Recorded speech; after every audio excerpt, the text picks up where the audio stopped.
Hi, everybody. I'm Irene Pasternak with Teaching Feldenkrais with the Northwest Parkinson's Foundation. Today, we're going to do a lying down class that helps with taking tension out of the back and getting your spine and your ribs limber, which you'll find that when that area is more limber, it's easier to get out of bed and easier to start the day feeling secure on your feet. So I know for some of you it's challenging to find a place to lie down where you can still have the computer see you.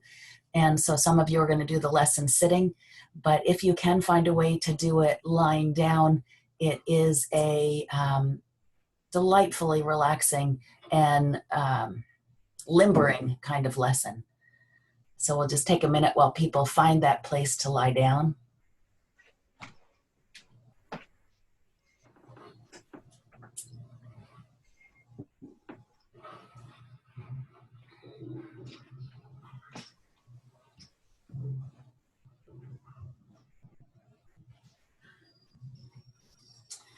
Now the challenge when you're lying down is how can you adjust your computer so I can see some of you. I'd like to be able to see at least your torso if possible. So if you have a laptop, sometimes you can just lower the lid a little bit. If you have a tablet, sometimes you could bring it down to the floor and prop it up against something. So you prefer a side view? Side or length view, either's fine. Whichever is easier for you to be in.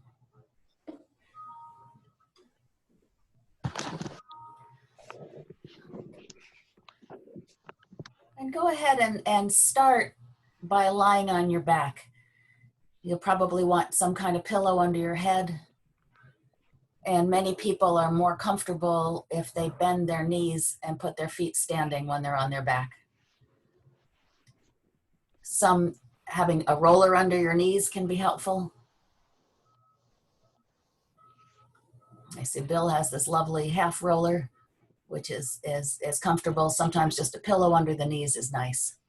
Leave your hand.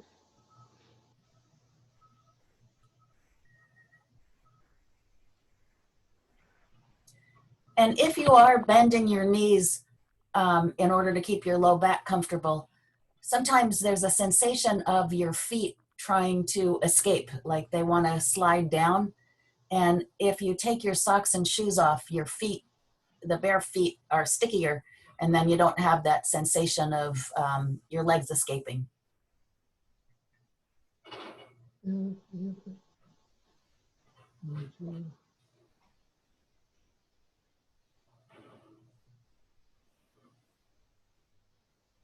it's well worth taking this time at the beginning to find the comfortable position. If you have glasses on, you might want to set your glasses off to the side. Because this is really about sensation rather than watching what other people are doing. This is practice looking for the easy, the comfortable, the delicious in our movement. Alrighty, looks like everybody is settled and most people have found a way to lie down. I will give suggestions for what to do if you're sitting in your chair for those who are still in their chair. So check in with yourself. The first thing is what do you sense when you go, how am I doing today? You wake up in the morning with, is it going to be a good day or a bad day? What feels like it is resting comfortably on the floor? Where do you press the hardest into the floor? If you were, when you go into fancy shoe places like running stores, they have the machine that gives you a pressure map of where the weight is when you step on the thing. If you were on a big sensor like that, where are the dark spots because you're putting more pressure on the floor? And sometimes you'll find like your left or your right hip presses harder than the other side, or there's more pressure on a broader area under one shoulder that touches. And exhale and wait for a moment after you exhale till you really have to inhale. And see, where does your inhale start in you? What part of your lungs, of your chest, feels like there's an opening as the air comes in? And notice how the air goes from there to the rest of your chest and your belly. Does the surface of you touching the ground on your back know that you're breathing?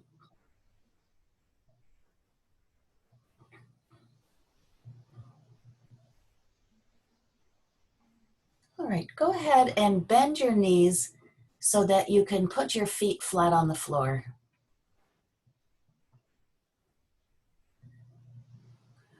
And do a little experimenting with how wide you put your knees. And the thing to look at, or the thing to sense when you experiment with your knees, is how your low back feels. What position of your knees gives you the most comfort in your low back?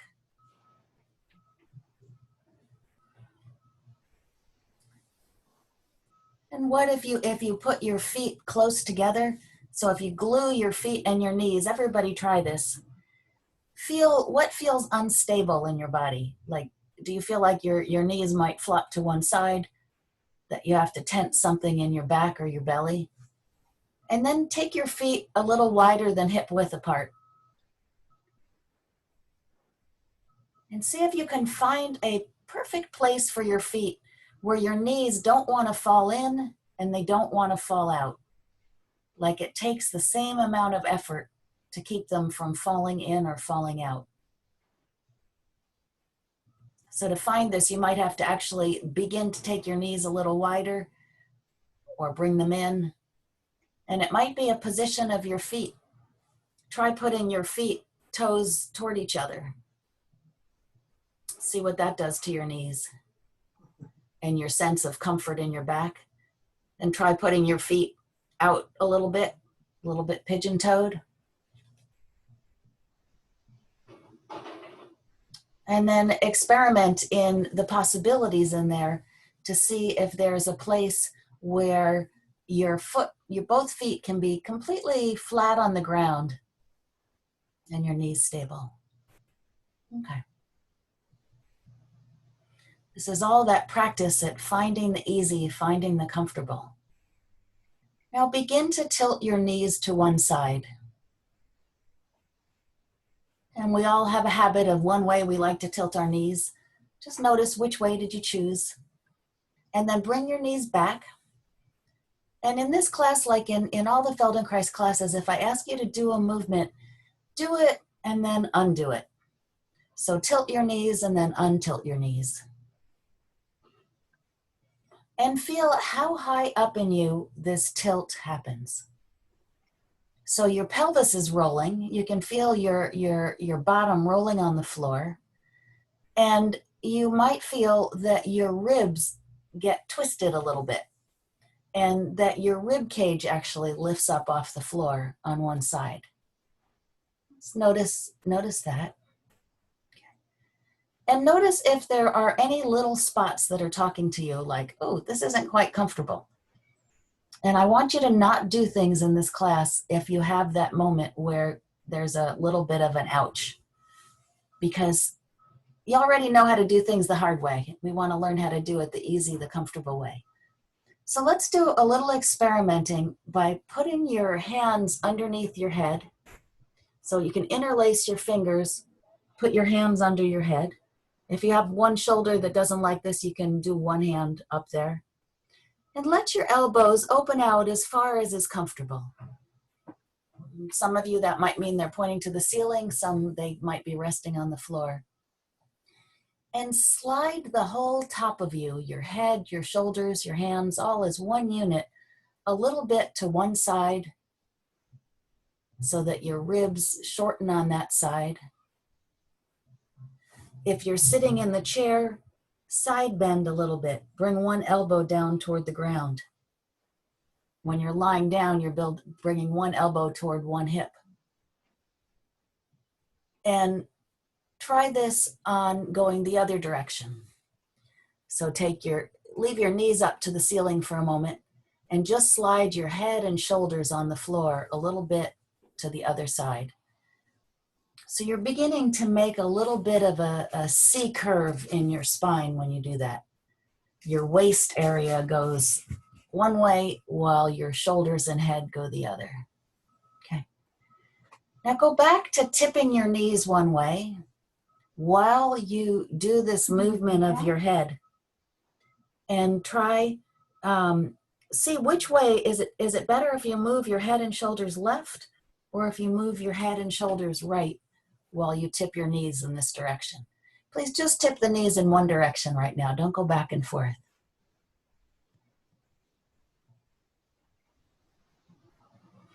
And see if you're tipping your knees to the left, does it feel better if you slide your head and shoulders to the right, or if you slide them to the left?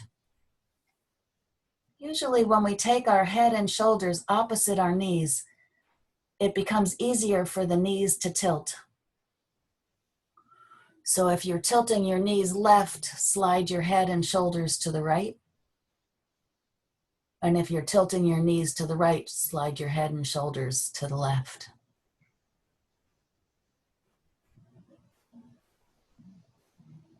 Okay, and then bring both knees up again, and we're going to still keep working on this one side for a little while. So if you were tilting your knees left, cross your left leg over your right. And if you were tilting your knees to the right, cross your right leg on top.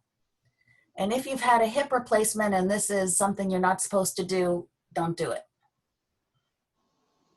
Okay, and with your legs crossed like this, the top leg can be heavy and it can pull your knees down to the floor. It can help you roll your hips to the side. So let the weight of the top leg pull your knees down in that direction.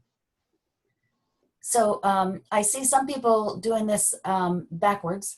So come, everybody, bring your knees back up. And whichever way you were tipping your knees before, that's the leg that goes on top. So if you were tipping left, put your left knee on top. If you were tipping right, put your right knee on top. And now that top leg is going to help pull your knees down in this direction. Yeah. But I see you looking at me. Yeah, you've got it right. So put your head back down. And then bring your knees back up again. And you can bring your knees back up by using your bottom to roll on the floor. So you tilt, the heavy leg helps pull the other leg over. So I see some of you going the other direction. Whichever leg is on top, that's the way to tip your legs. Yeah. And see if that helps you find a way to go higher up your rib cage with this twist. And you probably want to take your head and shoulders the opposite way. So if your knees are going down to the left, take your head and shoulders to the right. And do it and undo it. No need to hold this position. Because it's in the moving that you can sense which ribs and where in your ribs are you expanding and where in your ribs are you contracting. Okay, good. Uncross your legs. Stand your feet. Rest for a moment. You can bring your hands down from under your head if you'd like. But know that still when you're tilting your knees, even without your hands there, you can do that side bending. So let's just practice that for a moment. If you put your arms long by your sides, and if you were tilting your knees left, slide your right hand down as if you wanted to touch your right foot. And bring your head and shoulders with your hand. And if you were tilting your knees to the right, bring your left hand down as if you wanted to touch your left foot. And if this movement is hard to get your shoulders to move, You can always go back to putting your hands under your head because they can help that. Okay, so now tilt your legs to the same first side that you were tilting them before. And stay there for a moment.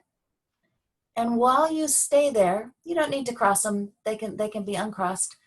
While you're tilted a little, shrug one shoulder up and one shoulder down.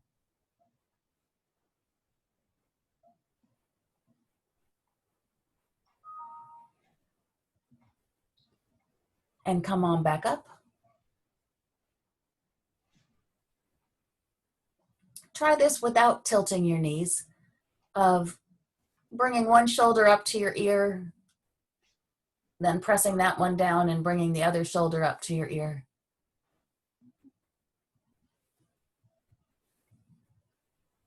Okay.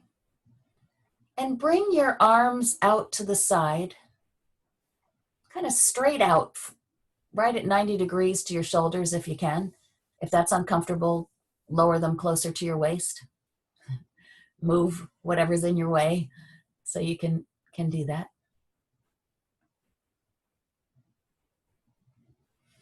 And this time, as you tip your knees in that same first direction, press down with the opposite arm. And see if you can sense as you press down, or if you're sitting, pressing backward with the opposite arm, that it lets your torso participate in the movement a little bit more, like higher up in your chest is twisting.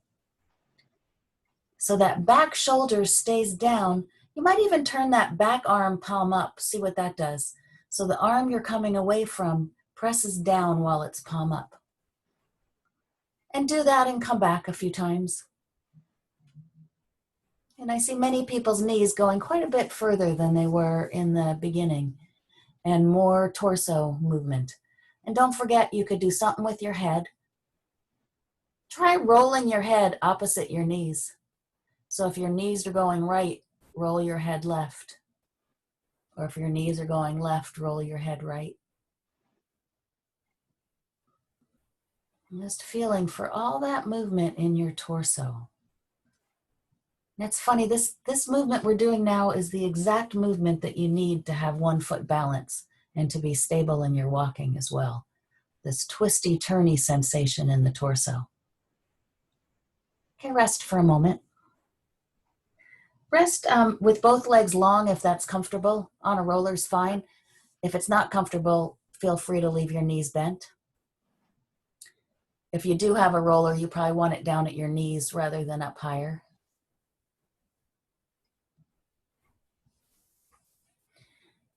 And just compare for a moment the sensations left and right in your body. And see if one leg feels longer, flatter, wider. Just look for any differences in sensation. Does one side of your buttocks rest more comfortably on the ground? And when you take a breath in, does the breath go into one side of you easier than the other? Okay. And try rolling your head left and right and see, does your head roll easier one way than the other?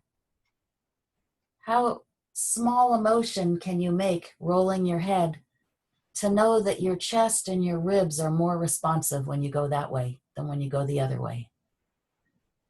Doesn't take a huge motion to sense, one's easier than the other. Okay, let's even ourselves out a little. So bend your knees. Put your feet standing. Find that position where your knees don't want to fall to the left or fall to the right, that they feel stable.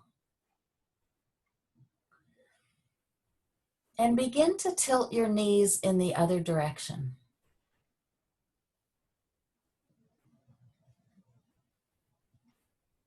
And then bring them back to neutral.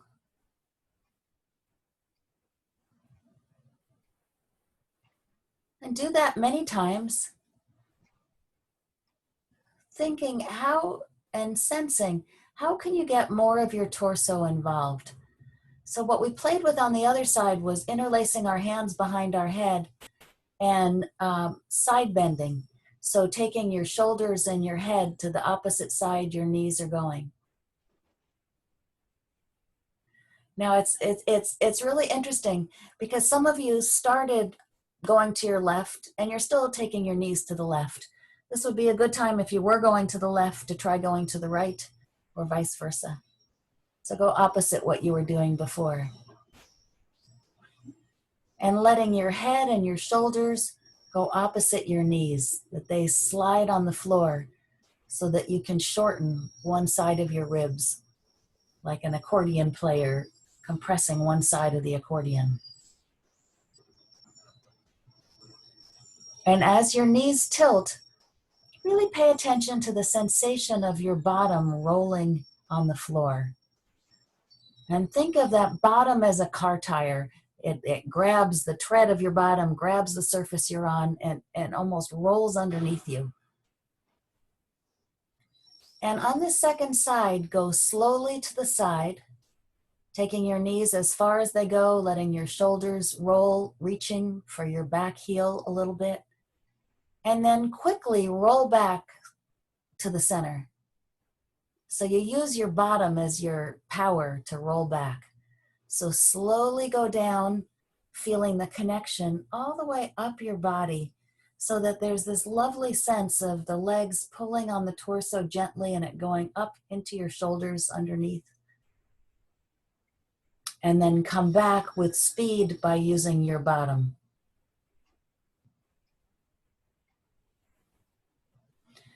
Put your arms straight out to the side.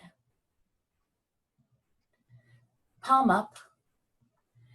And if your knees are going right, use your left hand to push down into the ground or to push behind you if you're sitting. So the knees, the opposite backhand pushes down into the ground, which helps your torso rotate.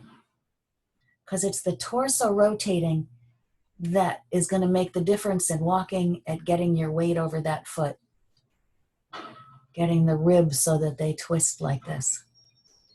Okay? And use your bottom to come up to the top, to come up to neutral.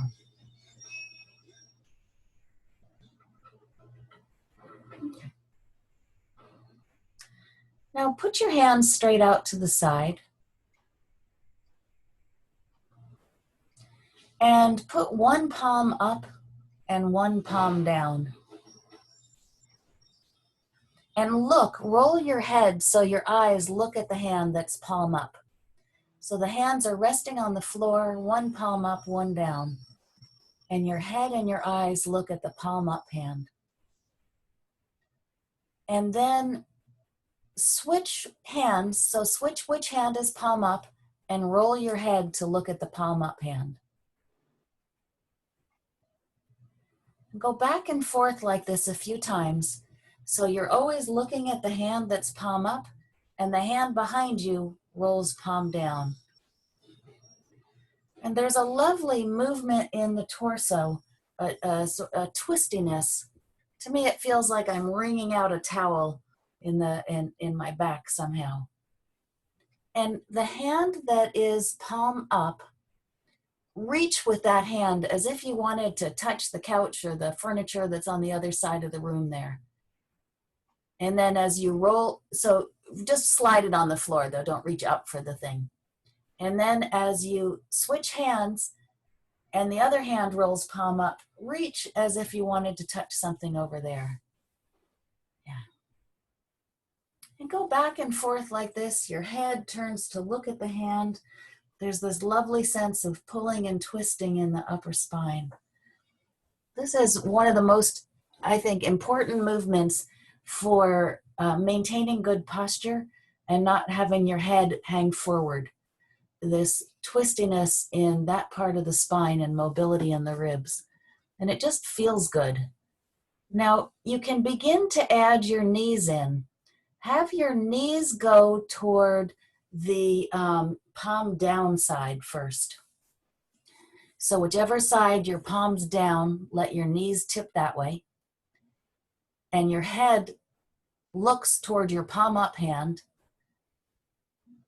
And you reach a little bit with that palm up hand. Yeah. Then you bring your knees up, switch hands, and with the new palm up hand, reach for something. This maximizes that twist going way up high in your spine. So one hip lifts way up off the floor. The more the hip lifts up off the floor, the more comfortable this move is. Okay, rest for a moment with everything long.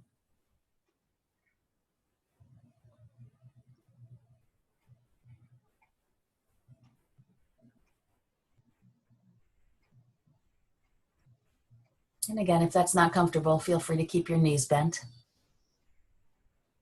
And take a breath in now and see if it's perhaps a little more symmetric where the breath goes in you. If the inside of you is feeling a little bit softer and more responsive to your breath.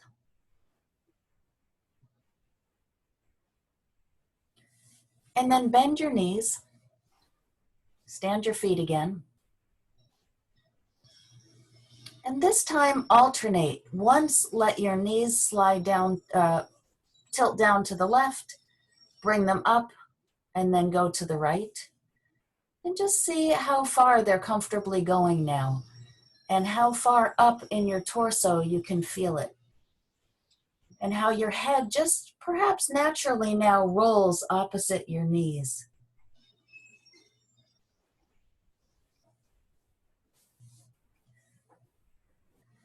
And then when you get to one side, come back to neutral. Bring your knees up to the middle.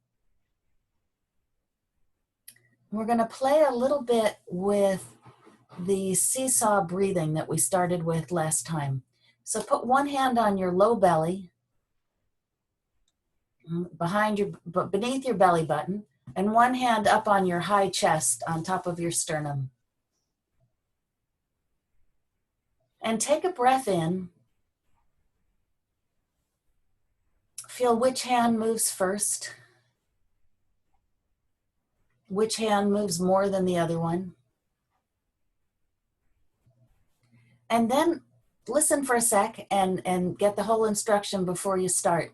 You're going to take a breath in, and while you're holding your breath, push your belly out and pull your belly in a couple times. So you take a breath in, hold it, and then pull your belly in and push it out.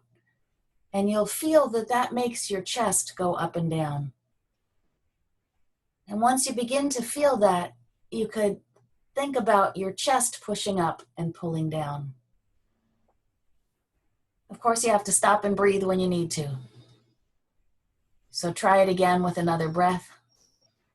You take that breath in and move it between your chest and your belly.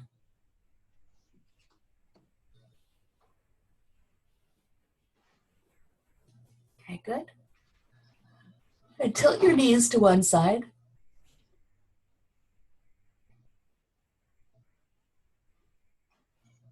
Put one hand on your belly and one on your chest. And try the seesaw breathing tilted like this. And you'll feel that when you hold your breath and move the air top to bottom, it moves on a little bit of a diagonal. Which diagonal is it moving on? Which side of your belly goes out further? Which side of your chest goes out further?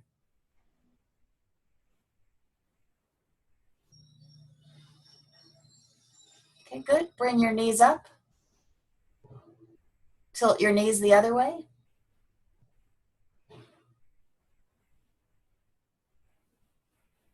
And you might want to switch which hand's on your belly, which is on your chest as you do that.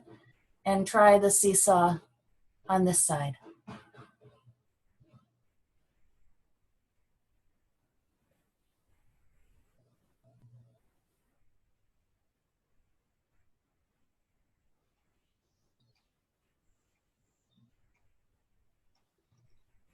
And after you've tried this with a couple breaths, feeling which diagonal, which side of your belly pushes out, which side of your chest pushes out, where you feel pressure on the floor.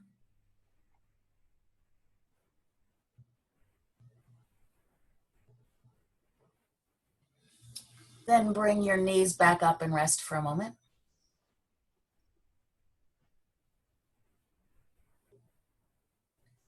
And tilt your knees to one side.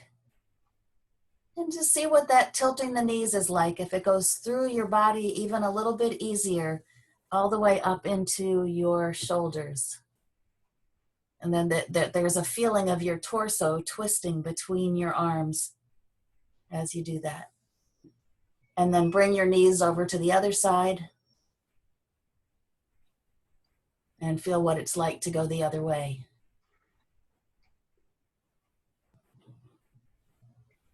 Do a little experimenting with your head. I see a lot of variation in heads as I watch.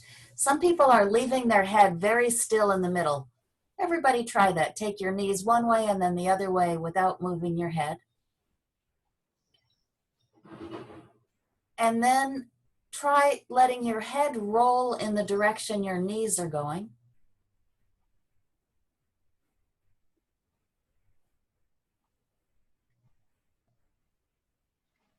And then try having your head go opposite your knees. So your head rolls left if your knees go right. And your head rolls as your, yeah. And see if you can find the timing of this one so that your knees and your head both get to the end, like the end of the roll, at the exact same moment. So your knees aren't going any faster than your head's not going any faster than your knee. You're just timing it. You have to inhibit something in the knees probably to make the timing get to the end point at just the same moment.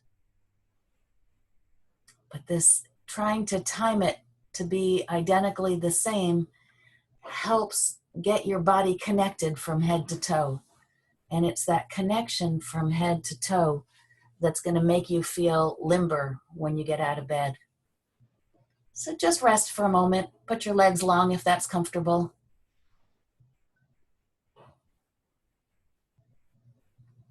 Check in with your breathing. When you exhale and wait until you absolutely have to breathe and breathe in, feel how the breath flowers within you, where it starts, where it goes to. Might cause a nice yawn to happen. So now you've just woken up in the morning, you're lying here in bed, and sense in yourself if you feel a little more limber than usual in the morning after doing this. If there's just like you just wiggle a little bit and see what that wiggle is like. So in bed, when you wake up, if you can, before you get out of bed, bend your knees in your bed. Messes up the covers a little bit, but the covers will lift up for the knees. And try just a little bit of letting your knees gently tip to one side, having your bottom grab the bed, grab the mattress, and roll your knees back up. And going side to side a few times, looking for the sense of delicious that you feel in that movement now, of the coordination between your head rolling one way and your knees rolling the other. It just, this gets that little bit of side bending in your spine, feeling which side of your spine shortens, which side of your ribs compress, which side lengthens. And go slowly. There's no need to do it quickly, because it's more when you look for the sensation of pleasure of being able to twist like this, that then when you go to roll to come up to sitting, because when we're in our beds, we haven't really done a lesson yet of how do you roll over to get out of bed comfortably. But from here, if you roll over to one side. To roll over to one side, you probably want your head going with your knees. So roll your knees and your head over to one side. And then while you're on your side, think about bringing your nose and your knees as close together as you can. So roll onto one side, and to bring your nose close to your knees, that means the middle of you has to press backwards a little bit. So if you imagine as you're lying there on your side that someone has their hand gently in your mid-back and you want to press into their hand. Now when you pet a cat and you touch the middle of its back, it arches up into your hand. Now this time you get to be the cat with the imaginary hand behind your mid-back, pushing into it a little bit.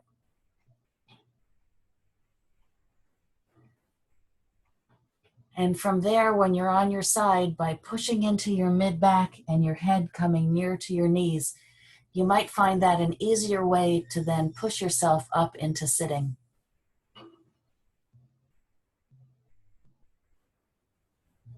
So see now if you can bring your face, the more your nose goes towards your knee on the way up, the less work it is on your arms and shoulders. So come up through the side of yourself rather than the middle. So Bud, bring both arms over to that side. Both, yes, there you go. Because then you can sweep those arms down toward your knee a little bit and perhaps find an easier way to push yourself up into sitting from there.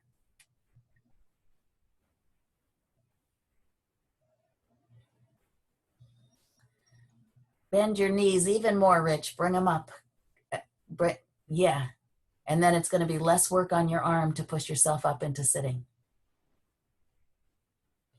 I think we need to do another lesson on how to do that, pushing yourself up into sitting. We'll do a whole lesson on that one. But everybody, come on up to sitting. Spend just a moment in sitting where you can regain your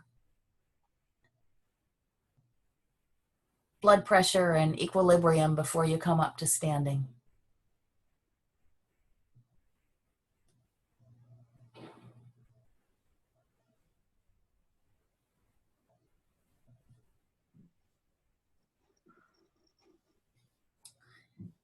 And then some of you may use a chair in order to get up to standing. So to do that, roll all the way onto your knees. It's much easier to get up once you're on your knees than when you're sitting on your bottom. So think about rolling, and to roll onto your knees, if you let your head hang low, when your head hangs low, it's easier to lift your tail. There's a counterbalance there. So I'm watching Bill, and I can't tell if it's I think your video is frozen, so you may be further in the process than it looks like. But the more you bring your head down, your bottom can lift. And come on up to standing.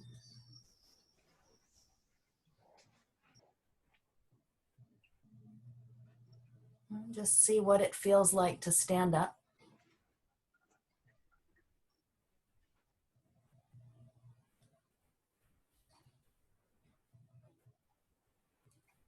And what does your body feel like now in terms of your balance? You could try shifting your weight a little left and right. And see just your sense of security on your feet. And then imagine you've just gotten out of bed in the morning, you're taking that first walk to the bathroom, and just see how your body feels as you walk a little bit.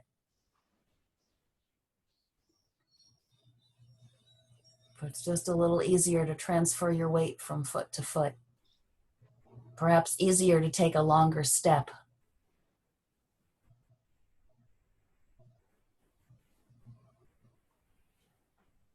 And then come back and have a seat by your computer.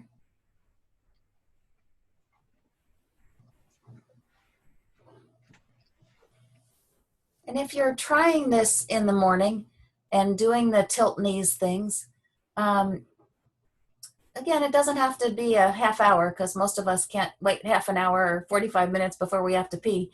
But just even a minute or two of this gentle motion really helps wake up the connection top to bottom so that you feel more limber. For those of you, when we talked the other day about bladder and bowel challenges, there were some requests for what do you do to keep the bowels moving? And this lesson is particularly helpful for that, in the tipping your knees back and forth, that twisting motion of the knees going over, for some reason, wakes up the bowels. And I've had many people report when I do a lesson like this, when they come in for a private session, that they have the best bowel movement that they've had in a long time. That that it just I work a lot with little kids, and a lot of kids with special needs have constipation problems, and so for their parents, they're just really excited when, oh my gosh, instead of 2 or 3 days of pain and having to do enemas and whatever, that it just like comes out the way it's supposed to. And just while we're on that bowel subject, how many people here use a squatty potty or some kind of stool? Okay, those are majorly helpful for bending your body in a way that your body can release. So some kind of stool to put your feet up on when you're going to the bathroom. Because it's weird, the way it's supposed to work, you're not supposed to have to push the poop out. And that's something that many of us get used to, that feeling of really having to strain. And that's hard on the body, causes hemorrhoids and other problems. But the more you get anatomically in the right position, it helps. Anyhow, I'd love to hear how today's lesson went for you. This is really our first lesson where we've done a whole lying down lesson. And what you think of that compared to the seated lessons. You'll have to unmute yourself to talk. Both good.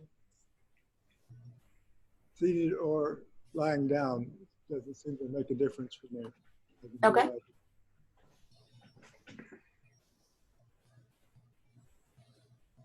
Thanks, Bud.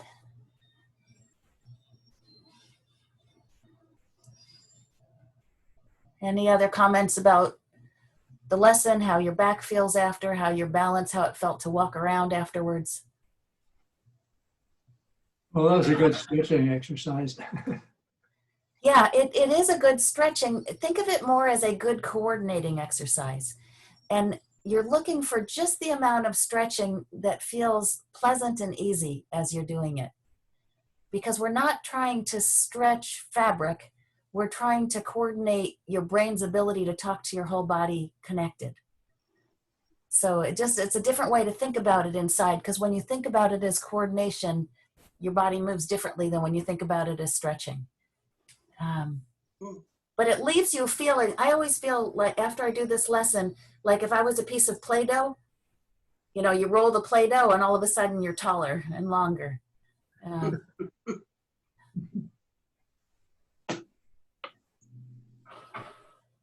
Well, it seems like when you're finished, it does feel better. Feel like you've done something. In the better, what are the sensations of better that you sense? Well, it's kind of maybe more flexible when you walk. Uh-huh. And your back feels stretched out instead of tight. This lesson balances the muscles around our spine, the flexor muscles and the extensor muscles. So we are left with our muscles in a somewhat looser position, which allows that additional movement. Yeah, Elizabeth, you had something you wanted to say. I find lying on the floor, I flatten out and become much, as if I slide down kind of into a hollow. And when I got up, I was very grounded. My feet were very clear on the ground. Yeah, it's funny how the floor can go from feeling really hard when you first lie down and kind of pokey, like your bones, there's a couple bones where all the weight is, and then the floor gets softer. There's a sensation of that afterwards, where it becomes a hammock. it is nice because it means like if you want to sleep on the floor, you can sleep on the floor again. I don't know how many of us have that as a goal. I used to have a hammock. Any other comments?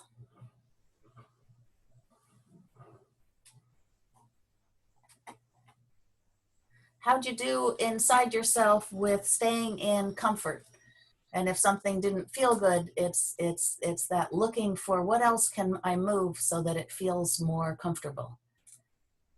Did anybody find as your torso got more involved in the tipping that it became easier to tip your knees? Yeah. So the lesson that I want to take away from that is when you're walking, that if you want to feel stable over one foot, your torso has to move so that your sternum comes over that foot.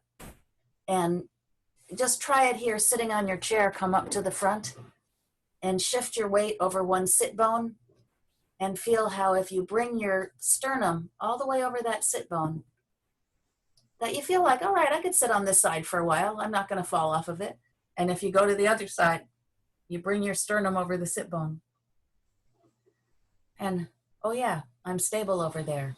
And it's that tilting of the torso. If my arms were straight, the torso is moving inside that straight arms. That's what gets the balance over. So if you're ever having one of those days where you feel unstable, this is a good lesson to lie down and tilt a little bit like that. Go ahead, Rich. Uh-oh. Your video. So when you walk, do you try to emphasize the shifting side to side? Yes. And it's not just a left-right shift. It's a shift to the side and the belly turns a little bit. So try that. Try just shifting left and right. No. And there isn't quite that same feeling of stability, but if you shift to one side and then turn your belly toward the side you're on a little bit, turn your sternum to that side, there's just this feeling of whoomp, of like I am solid over my sit bone. And that's what we're looking for when we're walking, is that solidness. Yeah. And this is, I think, with Parkinson's, I mean, there are several challenges with the neurological control of it. But if your torso gets very rigid, so everybody hold your breath, hold your belly in tight, don't let your torso move, and then try to move all of yourself over your left sit bone. It's like you can't get there. Or you try to move over your right sit bone. The only way, sorry about that phone, but the only way you can get there is by tilting. And then you get off balance. If you go just an ounce too far, you're going to fall, you're going to trip. But when things are softer in the torso, you can get your sternum over that sit bone without your head going so far, without diving off to the side. But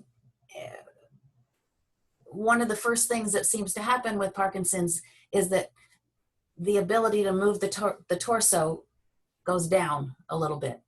And in here, you're building your skill at moving your torso. You're building your skill at evening out the front and the back of you so that you don't have that excess tension in there. And the good news is that it is a thoroughly learnable skill, and you are all doing it. Yeah. Elizabeth. I find that marching and putting the opposite hand to the opposite knee helps me to do that. Yes, that is probably the quickest way to wake up that contralateral motion in the body. Mm-hmm. So you stand in place. You could even have a chair next to you or a wall or whatever for stability, and touch your opposite knee. And you can do it in sitting. Like if you've been sitting for a long time in a Zoom meeting or whatever, and then you need to get up and walk, before you get up and walk, lift one knee and tap it with the other hand, turning your torso as you do it. So you're lifting the opposite knee that you're tapping with. And feel how that makes your torso swing left and right. Mm-hmm. Yeah. And it's really nice to have these neurologic waker-uppers. Go ahead, Colleen. So I don't know if I'm the only one that has this, but every time we do something like this, the first thing that happens is it feels like it gets my spinal fluid moving. And I feel it like up in the back of my head and my sinuses. And then I really also notice my right and left sides almost feel like two different people. They're very, very different from each other. And that's always a very weird sensation. I think everybody, oh, I'm going to mute you, Colleen, because otherwise it echoes. I think everybody has some of that sensation that our left and right sides are different people. And I think from what I hear with Parkinson's, for many people, that gets even more extreme, that one side has more challenges than the other. But that sense of the spinal fluid moving, our joints don't have blood circulation right in the joint. And the only way to squish that spinal fluid around and lubricate the joint is by moving the joint through its whole range of motion. And in these twisty lessons, we are moving our joints through the whole range of motion. And that's what keeps the joint lubricated. When it's kept lubricated, it stays healthy and feels better. So that makes a lot of sense. It's an interesting feeling, that feeling of sort of like somebody gave you a grease and oil in the joints. And yeah. Alrighty. Well, we are out of time for the day, so I'm going to stop the recording.